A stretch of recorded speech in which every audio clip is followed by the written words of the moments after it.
Hey everybody, how's it going? Today we're going to be going over and showing you how to install the EcoHitch hidden trailer hitch receiver here on our 2020 Jeep Renegade. So here's what our trailer hitch receiver looks like installed on the vehicle here. Now, hence the name, it has a hidden design, meaning the cross tube is actually going to be tucked away behind the rear bumper here. So the only thing we are able to see is the receiver tube opening. And then what we can see here has a nice black powder coated finish, which is going to help it blend in with the underside of the vehicle well. It's also going to help protect it from rust and corrosion over time. So adding a trailer hitch here to your Renegade, it's going to be an excellent option because it's going to make your vehicle that much more versatile. Now, we can obviously use the trailer hitch for towing, but if we needed free up some space inside the vehicle for the family on those long road trips, or if we wanted to hit the trails, we could easily attach either a hitch-mounted cargo carrier or a hitch-mounted bike rack. So in regards to towing here, our trailer hitch is going to provide us with a 3,500 pound gross trailer weight rating. That's the amount we can pull outward on the receiver tube. And it also has a 525 pound tongue weight rating.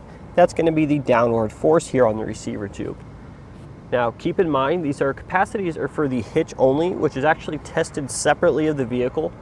Therefore, it's a good idea to check the vehicle's owner's manual to verify the vehicle's towing capacity, and then abide by the lower of the two rated components, whether that's the hitch or the vehicle. So thankfully, we have the larger 2" by 2" receiver tube opening, and what this is going to allow us to do is we're going to have a much greater variety of those hitch-mounted cargo carriers and hitch-mounted bike racks to choose from, allowing us to haul more gear and carry more bikes. Be sure to check out our selection here at eTrailer. So if we take a look at the side of the receiver tube, you can see we have our standard 5/8" diameter hitch pin hole. Keep in mind, the hitch pin and clip is actually going to be sold separately. Most of your ball mounts, bike racks, and cargo carriers, however, will come with their own. On the bottom of the receiver tube, we have our safety chain loops. Those are going to work great with both the smaller S-type as well as the larger clevis style hooks. So now we got a couple measurements for you guys here. The first one is the distance from the ground to the top inside edge of the receiver tube. That's going to be about 13¼ inches. And that measurement is going to be useful when you're selecting your ball mount. That way you can make sure you get the correct rise and drop to tow your trailer level. And then finally, we have the distance from the center of the hitch pin hole to the outside edge of the bumper. That's going to be about 3½ inches. And that measurement there will be useful when you're selecting your folding accessories such as a bike rack or cargo carrier. That way you can make sure that while they're in the stowed position that they don't contact the vehicle. So in regards to installation, this one really isn't that bad. Yes, we do have to remove the rear bumper, but it's actually only a few extra steps, and we can actually walk you through this entire process part by part. Now, I will say there is one tool that you may not have you'll need for this job. The most of them are relatively common, and that's a torque wrench.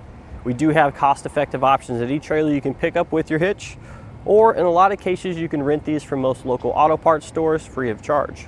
The first step of our installation is to open the hatch here. We actually need to remove our tail lights.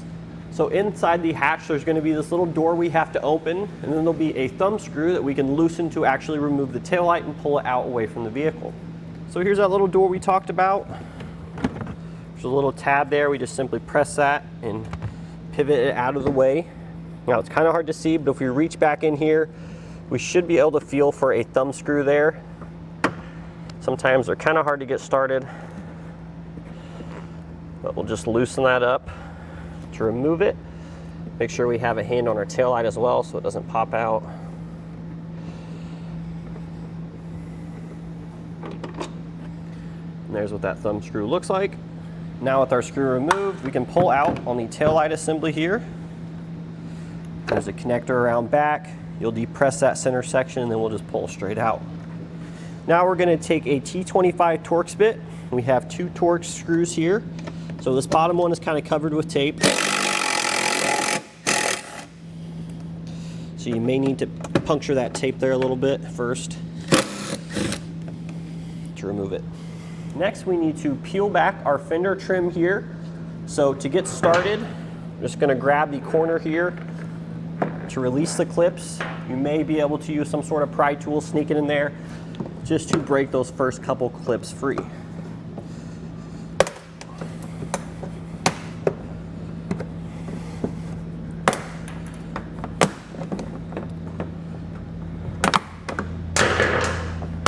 Now we can just work our way up, removing those clips here along the inside of the fender liner.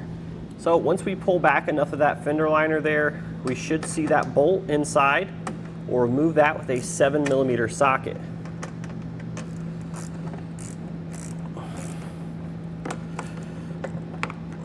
So the next thing we're going to do is we're going to take a Phillips head screwdriver. We have a couple Phillips head screw inside the wheel well here, so we need to remove those.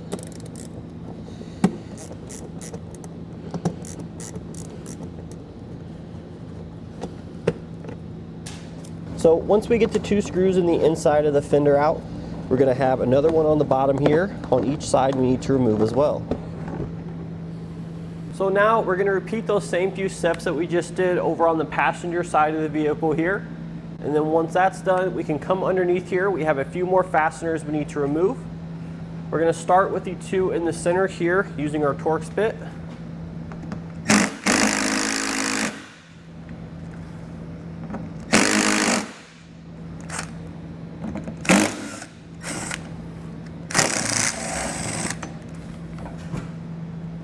And then we have 2 more of those same fasteners here on the outside edges of the bumper.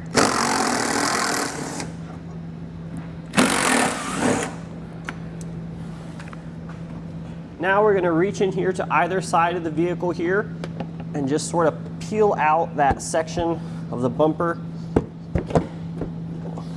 Now that we have each side popped loose, we should be able to pull the bumper fascia out and away from the vehicle.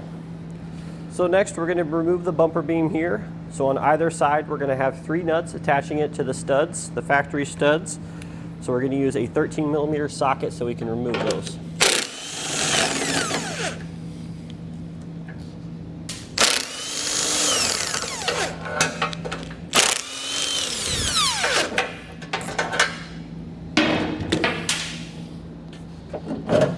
And now we should be able to lift the bumper beam out and away from the vehicle. So the next thing we're going to do is we're going to take some sort of support strap here because we need to lower our exhaust. So if you're working on the ground, you can probably just use a couple blocks of wood or a jack stand. But for using a strap here, just tie it off to 2 points on the frame here, pull it tight.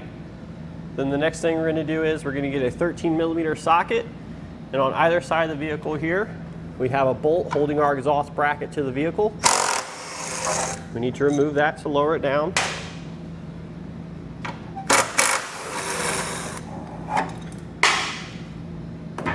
We're going to pull it past these little support brackets here, just like that. Next, we're going to take one of the ears here on our heat shield. We're just going to bend that out of the way like so. We need to do that on both sides. So now we need to come into either side of the opening here in the frame. Now closest to the edges of flange, we're going to have a little plug we need to press out. And then we're going to take our T25 Torx bit. We're going to have a plastic fastener on the bottom there.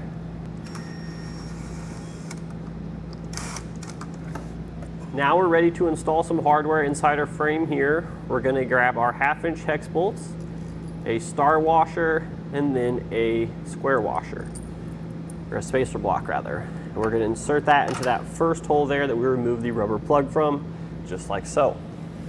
Now before we lift the hitch up into position here, we're going to grab our M14 bolts here along with one of our flat washers. We're just going to get one of these ready for each side.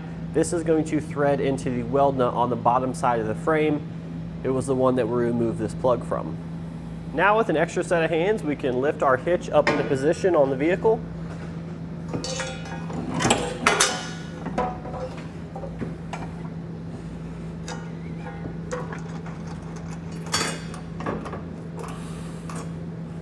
Now once we have one of the bolts in, for this one here closest to the bumper beam, we need to place a flat washer, a lock washer, and secure it with our hex nut. And now we can tighten and torque our hardware down. We're going to use a 19mm socket for the 1/2-inch bolts here closest to the back of the vehicle. And now for the 2 bolts in the rear here, closest to the front of the vehicle, we'll take a 7/8-inch socket and we'll snug up those.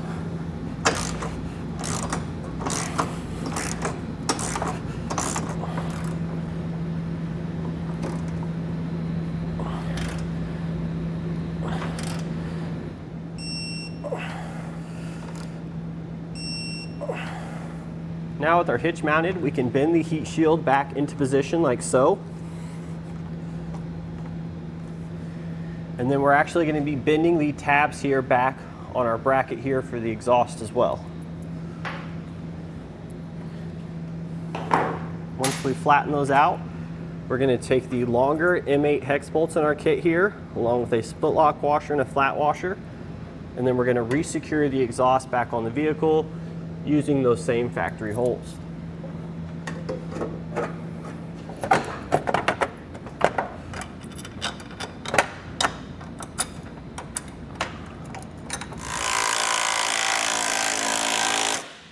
And now we'll go ahead and get our bumper beam back on and reinstall any other components that we removed previously.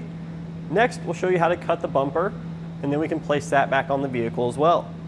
So in order to do that, we need to first measure from the outside of each edge of the bumper here to find a center point, which we've marked with a paint marker there.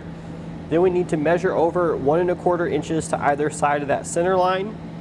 And then from the bottom edge down here up 6 3/4 inches. You should have 1 1/2 inches from this line here to the top edge. So now that we have that marked out, we can take our cutoff wheel and go ahead and remove the material.